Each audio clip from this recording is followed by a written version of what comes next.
His Lordship Justice William Atuguba is one of the longest-serving judges the country has had.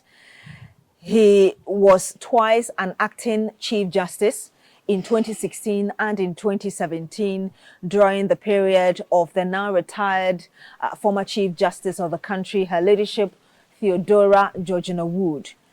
He was also the president of the 9-member panel that oversaw the country's first election petition in 2013.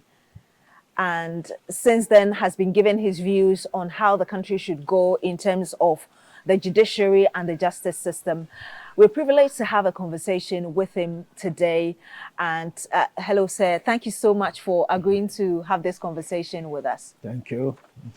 I'm sure you've monitored what has transpired over the last few months so far, and the main thing dominating being the removal of the Chief Justice. We'll go into the politics of it. But first of all, would you say that the president lawfully removed the former Chief Justice Gertrude Torkonoo according to Article 146? Oh, yes. That was the procedure followed. That was the procedure followed to effect her removal, or ending, culminating in her removal. So it was followed, yes. So you think the right thing was done? Oh, yes.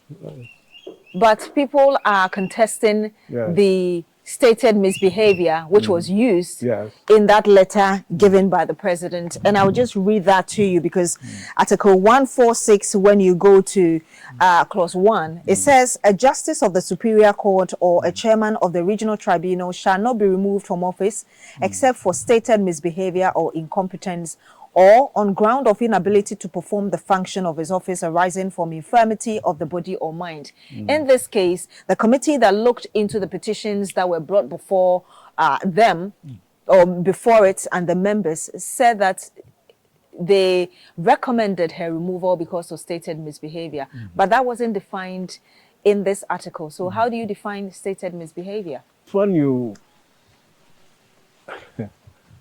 look at the context of the provision, stated, I mean, specified, or diagnosed or something. I mean,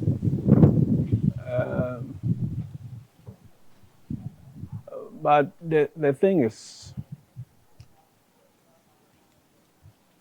although it is not defined, but stated misbehavior is in the Constitution.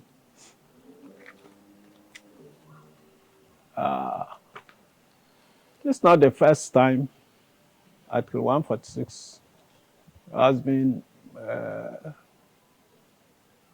affected. There were 2 instances. One lady was chairperson of Shraj. Loretta Lamte. Yes. We'll go into that. But I just want you to explain in your own view what stated misbehavior is. Well, stated misbehavior really doesn't depend on what I will conceive it to be, but what we as a society looking at, the charges, if I may so put it, the allegations, leveled against her, could mean. I mean, it's what would the ordinary man say, looking at those charges? Misbehavior, I mean, it's not different from misconduct. Misbehavior, that means unacceptable behavior, incorrect behavior, conduct that will not meet the approbation of ordinary, fair-minded people. Is that no more of a moral argument? Well, how do you exclude morality from misbehavior? It's a large expression. It can encompass, but it's difficult to exclude morality from it. If a Chief Justice, like using those words, will go and rape a lady, is that not a moral matter? A former Chief Justice of Akufo thinks that the stated misbehavior as used by the committee to recommend her dismissal were not strong enough. Well, I have to know the grounds first. I have not seen the grounds. So there've been concerns about her going on trips and paying her family members per diem and spending state resources when she wasn't supposed to or she wasn't entitled to. And so based on the petitions that were presented to the committee, they felt that those were strong enough to cause or recommend her dismissal, but the former Chief Justice doesn't think so. Were they the only grounds? And even if they were, let us, is it because the Chief Justice is involved? If somebody misappropriates or misapplies public funds, I mean, it's even an offense, misapplication of public funds, causing financial loss. People are prosecuted and jailed on such things. And are we saying that is proper conduct? If public officers, if they misapply public funds and they are prosecuted, are we saying that is improper? It's even criminalized, you know? So I don't know. Charlotte Osei, I think, was removed solely on financial breaches. It wasn't, if I recollect well, conduct wasn't really connected with electoral processes. They were all financial matters. She was removed. Do I hear you say that the reasons the committee gave to recommend the removal of the Chief Justice were strong enough for the president to act on it? As I said, I don't know all of them, but you have mentioned these financial matters. And I don't know, well, from social media, the amounts cannot be said to be trivial. If they were trivial, then of course, I mean, you don't need to be high-handed. But if they are substantial, I'm saying that simply because somebody is a Chief Justice, you are entitled to, you know, misapply public funds and go free. Who are to set the best example? You see, our Constitution is based on transparency, accountability, probity. They are there. And who are to enforce these values? The courts. And if the topmost judge will not adhere to those principles, how is it not a serious matter? So you think that the presidency was right in dismissing her, although this is the first time, and with the 1992 Constitution, that we've seen a Chief Justice removed from office. You should be worried about that. Well, that is where the problem is. For me, my thinking is different. It's not the person who is involved so much. Although I don't say that it entirely is immaterial who is involved. But, I mean, the Article 146 is the same for superior court judges, including the Chief Justice, and other allied positions, Shraj, Electoral Commission, and so forth. So the same grounds. So, I mean, if financial misconduct qualifies for the removal of an electoral commissioner, why should the same thing, simply because a Chief Justice implied, be taken as trivial? I don't get it. I heard you say that the fact that she's a Chief Justice doesn't mean that if she's done something wrong, she should be let to go off the hook. Do I take it that you perhaps support the opinion of others who have even requested that she's prosecuted beyond her dismissal? Oh, well, I'm not, I normally can say that I'm not that type of very strict-minded person.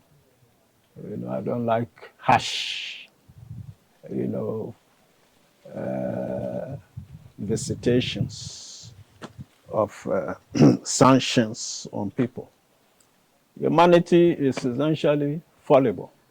We have to work within that reality. So if it is trivial, you don't, you know, make it grave to the extent of removal. But if it's not trivial, I mean, what's the alternative? If it's not trivial, is this a serious matter? If it's a serious matter, why should it be treated non-seriously? Okay, so she's been dismissed. Yes. And per what you're saying, this is a serious matter that deserved her dismissal. Yeah, if the figures were not trivial, you've heard me. Yes. Yes. You're basing it on the figures and saying that if it is that huge amount of money involved, then perhaps the dismissal is in the right direction. And you see, it's not even just the figures. It is the, what I call mens rea, the state of mind, the intention. If somebody does something deliberately, knowing that it's wrong and it's not trivial. I mean, what else? What else? So although you see this as a very serious case, which has eventually led to her dismissal, you also don't think that, or don't support the opinion of those who think beyond the dismissal, she should be prosecuted for misusing public funds. You don't support that course? I wouldn't go to that extent, because I think the dismissal is enough. The Constitution itself stops at that.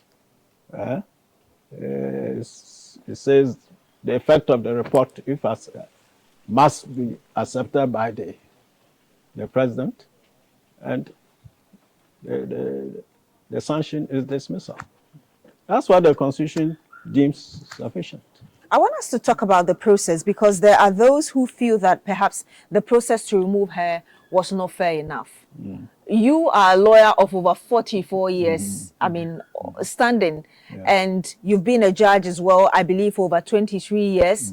What is your understanding of the process that was used, especially from clauses 6 to 11 up to her dismissal? And would you describe that as fair? Well, in the first place, these procedures were supposed to be in camera, so to ask me whether I've followed, or how could I follow, except they leaked out by chance. They were supposed to be in camera, you know. But what came out in the public domain satisfied the constitutional requirements. Petition is received by the president. If it's not frivolous and vexatious, because Ajechum and the Attorney General said it, if the petition is patently frivolous, the president needn't even forward it. But if it is not, then he consults the Council of State. And they find that is Ajechum, which introduced prima facie also in relation to him. If it is found, then a committee is set up in accordance with the provisions. The committee goes in, they hear the matter fairly and thoroughly. And then the recommendations, well, I think that was done. So the process was fair? Oh, yes, why not? But the dismissed CJ doesn't think so. Do you expect her to think so? She during a press conference, complained about being denied the presence of her family, searches and what she called mental torture, even in a supplementary affidavit. I'll just read a bit of that to you. She said, a complete desecration of my basic constitutional right to a fair trial, violation of my dignity and subjection to inhuman and degrading treatment, a kind not meted out even to accused persons on trial for treason and other offenses against the state. She went on at that press conference to talk about the Edu Lodge, which was used as a place of hearings and a reminder of how her uncle was murdered, as if to cower her into intimidation and all of that. But I saw on social media a video when I think that place was refurbished very heavily.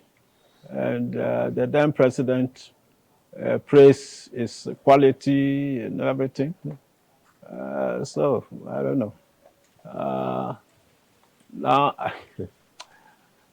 I say that if in a certain court, let's say it was being tried, or this investigation was in open court, and a member of her family was tried in that court and probably sentenced to death or imprisonment. Therefore, that forum shouldn't be used. I don't know. I really don't know. So you disagree with her description of the process? Oh, sure. I mean, these things are neither here nor there. In the long run, it is the substance of the matter that matters. The substance of them. Was she given a fair hearing? She said she wasn't. Oh, well, I don't know. This was in camera. How did she say she was not given a fair hearing? Because of what I said, bodily searches, and her family shouldn't be there. If the thing is to be, the Constitution says 146(5), clause 5, all proceedings under this article shall be held in camera, and the justice or chairman against whom the petition is made is entitled to be heard in his defense by himself or by a lawyer or other expert of his choice. So if it's in camera, does it has a provision for, allowing your relatives in? What is that provision? So she didn't have any cause to complain? I mean, unless she has a different understanding of what in-camera proceedings mean. She felt that it was because of the non-fairness of the process, the reason she went ahead, irrespective of the fact that this is supposed to be in camera, to even hold a press conference to update Ghanaians on what she believed was happening. You think that was wrong? Now, that in itself is a very grave violation of the provision. Is that in camera? You go and hold a live press conference airing what happened in camera. I mean, where's the serious and honest intent to comply with the Constitution? You yourself, I mean, are you complying with it? You go and hold live conference. And I think before that, appeals were made to the embassies, Canada, what, And I don't see how that is in line. And even at a sense, I think she was requesting for public hearing. When the Constitution is, so I don't know. But the public hearing, it wouldn't be the first time such a thing would be requested for, because I know that during the time of Theodora Georgina Wood, her ladyship, there were also petitions to remove her, and the understanding is that there was a conversation with the former president, John Mills, and she requested that if you're going to take me through this process, then let it be public, and that was abandoned eventually. No, but I'm not sure that it's because of the public request that it was abandoned. I don't even know that that happened. But the thing is, was that request, whether by Georgina Wood or Torkonoo, was it in line with the Constitution? So we've read the explicit provision. So I don't know. Now, honestly speaking, you see, assuming even these other things about financial things you are saying, some might say are not great, have very breaches of the Constitution during the proceedings are ground enough to remove her. Or you are violating, you sworn an oath, you are the Chief Justice to uphold and protect the Constitution, and you openly violate it like this. Eh? I mean, that's misconduct enough. Do I hear you say that she was actually the one who brought the entire process into disrepute by her actions and inactions? Oh, I mean, I'm pointing to particular things. But I don't know what the committee too could have done that should be, because these were in camera. But press conference was an open thing, we all saw it. Appeals to the embassies of Canada, US, whatnot, in the public domain. I don't see how that is in line with the confidentiality clause of the Constitution. You say that the process was fair, but I want to read to you the page 3 of that presidential seal that was released. Yes. And it says that now, therefore, know ye all men, that I, John Dramani Mahama, President of the Republic of Ghana, in pursuance of the said Article 1469, do hereby remove the said Chief Justice, Justice Gertrude Torkonoo, from the office of Chief Justice and Justice of the Supreme Court with effect from the date thereof. You say the process was fair. Is it fair to remove somebody who is being investigated as Chief Justice, not just as Chief Justice, but also as a judge of the or a Justice of the Supreme Court? The moment you become Chief Justice, you don't hold two offices, one as Chief Justice and one as Justice of the Supreme Court. Let me read the composition of the Supreme Court to you. 128, clause 1. The Supreme Court shall consist of the Chief Justice and not less than 9 other justices of the Supreme Court. So, I mean, from this provision, it means that the Chief Justice is considered as a Justice of the Supreme Court. In her right as Chief Justice. The others two are Justices of the Supreme Court. So let's go by common sense. I mean, are we saying that the time she was Chief Justice, if somebody wanted to know the number of justices on the Supreme Court, you say, oh, there are 14 because you have the Chief Justice who is 1, and 2, the Chief Justice in her capacity as Justice of the Supreme Court, those are 2 people. I mean, doesn't make common sense.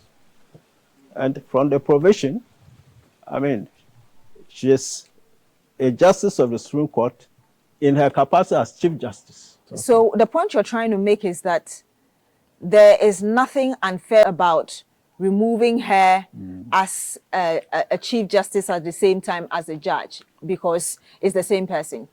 Once she is removed as Chief Justice, that's all. She's not holding a split position.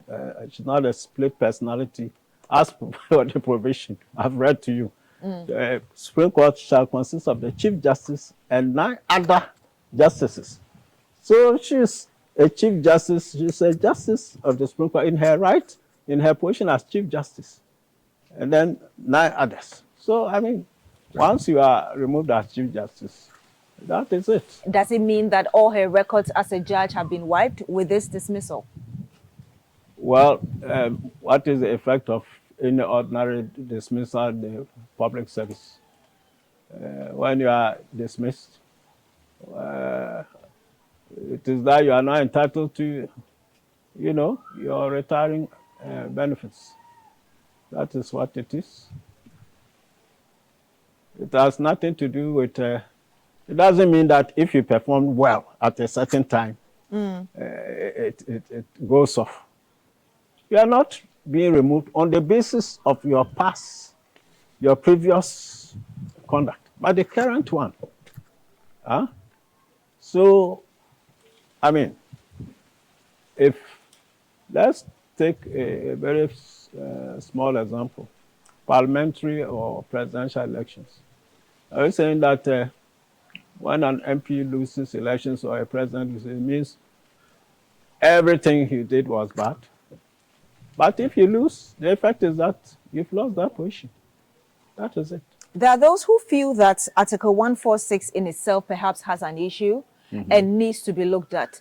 And those people who share such opinion include the former CJ as well, Sofa Akufo, who even cited the Ejechum case as an example and felt that this whole process that we've taken the current CJ or the dismissed CJ through was very unnecessary. And Article 146 is the problem. Well, I've been seeing reasons, I mean, the grounds for particularizing the imperfection or the the defects of Article 146. If I know grounds. Now, but the interesting thing is, if you look at 146, it's even better than the appointing process. The appointing process is even more political than the removal process. More political. In the case of the Chief Justice, you are nominated by the President, then in consultation with the Council of State, and approval by Parliament. Judicial Council is out of the way. And are we saying that that is a non-political process of appointment? So if you accept that as good enough, the removal process, even you must have 2 Supreme Court judges. Yes, it's in there. Yes, in there, which is a check on, the process. But as for so you have judicial control there. But as for the appointment process, it's all political. And so that one is sweet to take. But this one, which even has 2 Supreme Court judges on it, is entirely political. I can't reason like that. You think the former CJ is choosing and picking when it favors which course with her commentary? Well, she may not have done that consciously because, I mean, what I'm saying, nobody confronted her with that issue. So I don't know how she would have, explained that portion. So, but what I'm saying is that, let us, because this 146 is the same for all Superior Court judges, from High Court to Court of Appeal to Supreme Court. And then Shiraj. Loretta Lante. Yeah, and then Charlotte Osei. Yes, it's the same thing. It's the same thing. And even in their case, the serious defect there is that any Superior Court judge can sit on the case, not necessarily Supreme Court or Court of Appeal. So, my lord, if you're saying, and indeed people do know that this process was used to remove justices of the court. Yes. I mean, even following the Anas expose, the dairy issue, that's right. And you've just mentioned the Charlotte Osei and others. So these are known. You think people are having more of political and emotional arguments rather than sticking to the Constitution? I cannot say that for sure, but I'm saying that I don't know what moves people to take positions this way or that. But as far as I can see, this same process has been applied, as you said, Charlotte Osei, Shraj, Boss, and several High Court judges. And even in their case, well, if Supreme Court judges were put there, it was just by the discretion of, the Chief Justice. But that article doesn't require the panel to be composed of Supreme Court judges, 2 or so. It can be They can all be High Court judges. So if a Supreme Court judge is to be removed, High Court judges can even be the two to come from the judiciary to be part of the committee. I know currently the Constitutional Review Committee is working, yes. Led by Professor H. Kwesi Prempeh. Yes. Is there anything on Article 146 that, from hindsight and moving forward, you believe could be looked at? Well, not just 146, but 125 also. The appointing process and the removal process should be refined. Appointment process, you want the judiciary to be independent of the executive. And then you let the president be the person who can nominate, in fact, nominate the Chief Justice. And then if it's approved by Council of State, then Parliament, that is it. These are all can be regarded as political institutions. I mean, how do you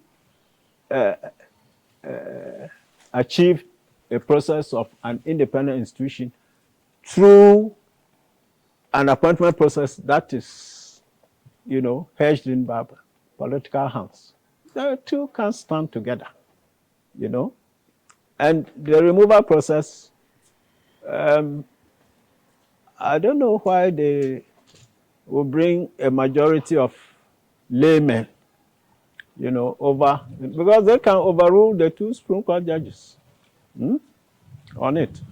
And that is it. The person can be removed. So I think there's some problem there. This should be highly judicial, In fact, whether it's a Supreme Court judge, it's a Shiraj, whatnot, they ought to put Supreme Court judges. So knowing that... The most senior. Admitting that moving forward, we need to do something about it because we have a lot of laymen on the committee that looks into the removal or otherwise of the CJ. Would you then agree with those who are saying that we've taken this thing quite too far? Because there are already flaws with this. Oh, you can say that of every legal system. It doesn't mean that legal systems are constantly refined. Constitutions are amended sometimes, but for the time being, because it is the law in place, it has legitimacy. Unless it's amended. And until recently, I haven't heard all this furore about Article 146 as it has been applied, Shraj, EC, High Court judges, the same thing.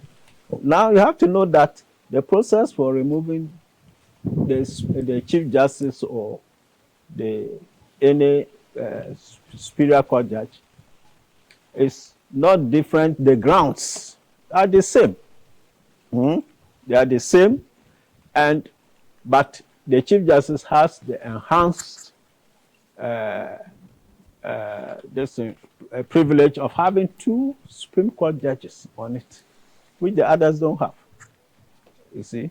I want us to talk about the decision of the former CJ to talk about this. Yes. She is a member of the Council of State. Yes. And when you read Article 89, yes. precisely clause 4, it says a member of the Council of State shall, at the first meeting of the Council which he attends, take and subscribe to the oath of secrecy and the oath of a member of the Council of State set out in the second schedule to this Constitution. Yes. The argument is that as a sitting member of the Council of State, yes. she didn't have to come out to tell us about what transpired within the meeting. Well, as you've read, that is it. That is it. Oath of secrecy is there. So, but,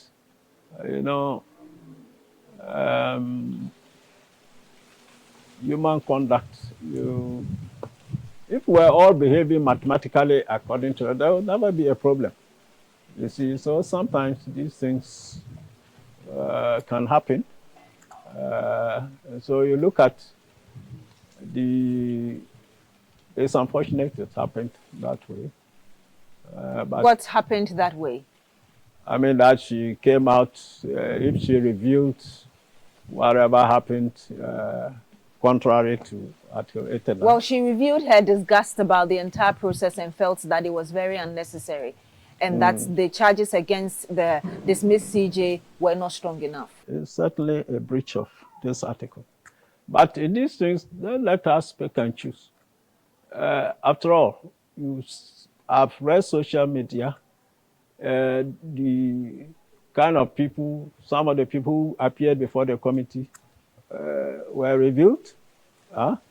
And even, I think, some of their testimonies were also revealed. But we don't know who revealed them. This time around, a member of the Council of State came out willingly to speak about it. Yeah, but we should be interested also in how those other things leaked out. I mean, if nobody from that circuit leaked anything, it can't come to the public domain. So it's also a breach, no matter who is concerned. Is it fair for people to call for her resignation from the Council of State because she breached Article 89? Then there should be parity of treatment. Whoever also leaked the committee proceedings, one way or the other, should also not go free. And even this can apply to the Chief Justice because she went and held press conference, revealed all kinds of things. You see, these things, it's unfortunate that in this particular process, almost everybody, both sides have breached the provisions. So we don't have to pick and choose. You just have to, the next time you restate the principles to all involved and say they should be observed. But in this, everything is, flowing is the evidence given at the committee, which is in the public domain. It's not all revealed by Sophia Kofu. And how do we improve justice delivery in Ghana?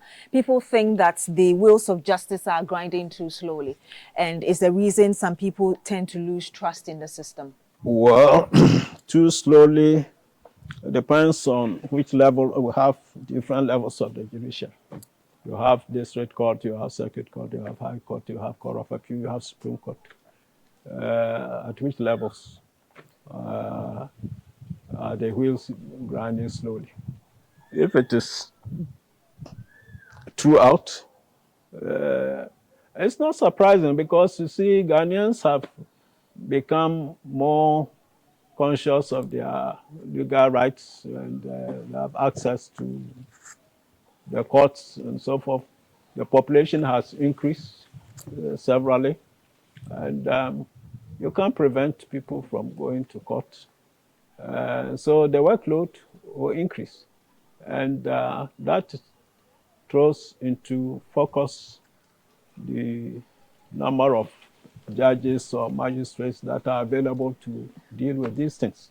The Chief Justice's lawyers tell us that they are going to challenge her removal in court. Yes. What reliefs are available for her? I don't know the grounds she's presenting. The release will be based on her grounds. But, of course, if she's aggrieved about the dismissal, or the removal, as is removal. Of course, one of the lists would be to have the removal disapproved, disallowed, overturned.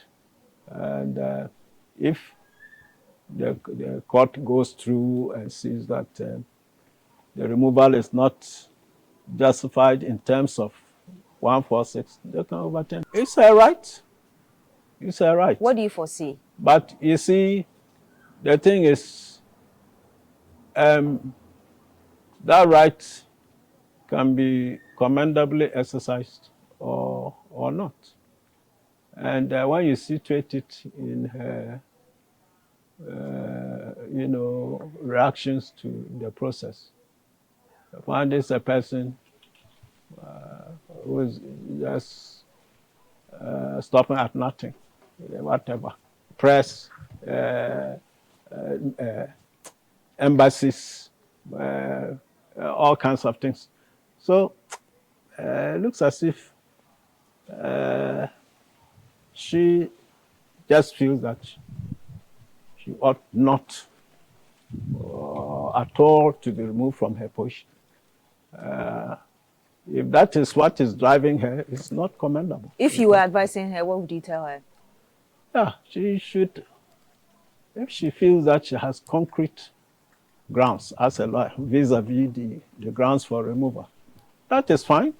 But if it is just, an emotive exercise or a fishing exercise, let me try my luck, I must survive, I can't. I mean, the posture is that this position is mine, and nobody can take it from me. That's the posture I get. It's not very healthy. Maybe if I were to read the proceedings, if they were available and looked at her complaints and they were tangible, okay, fair enough. But the posture is like somebody who is just trying all means to cling on to the position. So what do you foresee? That's my final question. What do I foresee? Yes. In terms of? In terms of the process, so I'm asking you two questions in one. In terms of the process, the CJ has decided to embark on. Her lawyers telling us that she's going to contest this case in court, and the implications this very case has had on our democracy and constitution. Yes. Or even the image of the judiciary. Yes. Well, I've got to be careful because contempt of court is a very wide principle. Even it includes things said that can prejudice proceedings once you know that court proceedings are contemplated, not necessarily even initiated. It's as wide as that. But what I will say is that